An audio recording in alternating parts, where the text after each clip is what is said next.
Hello বন্ধুরা, আশা করি তোমরাও ভালো আছো, আমিও ভালো আছি।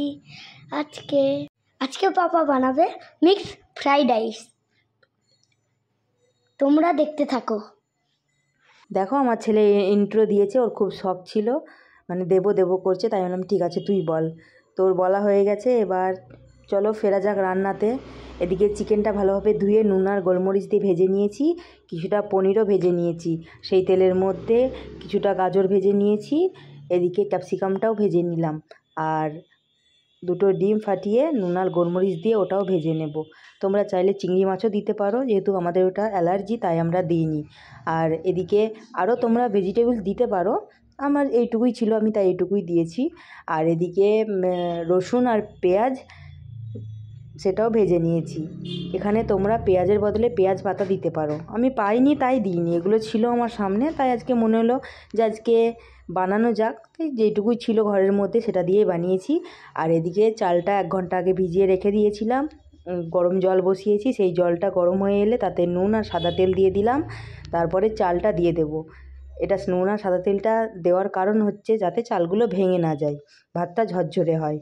তো এদিকে ভাতটা হয়ে গেছে, ভাতটা নামিয়ে ঝরিয়ে নিয়েছি, তারপরে কড়াইতে এদিকে ঘি আর সাদা তেল দিয়ে ভাতটা দিয়ে দিলাম। ভাতটা দিয়ে ভালোভাবে নাড়াচাড়া করে নিয়ে তারপর এক এক করে ভেজে রাখা ওই সবজিগুলো দিয়ে দেব।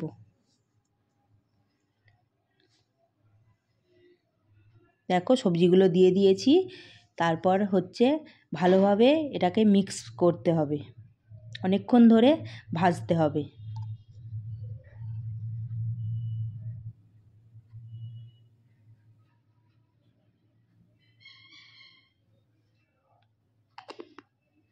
তারপর ভাজা হয়ে গেলে কিছুটা পরিমাণ সয়া সস আর চিলি সস দিয়ে দেব।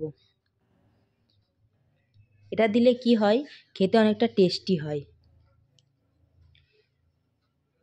ভালোভাবে নাড়াচাড়া করে নিয়ে তারপর পরিমাণ মতো দিয়ে দেব লবণ।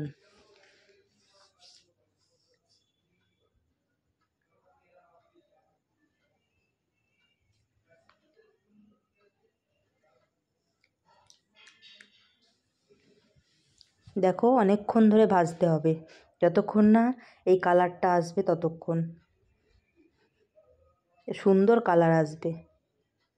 আর পরিমাণ মতো গোলমরিচ দিতে হবে, যেটা না দিলেই না, মানে গোলমরিচটা দিতেই হবে, ওটাতেই ফ্লেভারটা আসে। নুন, চিনি আর গোলমরিচ এই 3টে মাস্ট। দেখো কমপ্লিট আমার মিক্স ফ্রাইড রাইস, তোমরাও বানিয়ে খাও। ভিডিওটি ভালো লাগলে like, subscribe and share, comment করে দাও।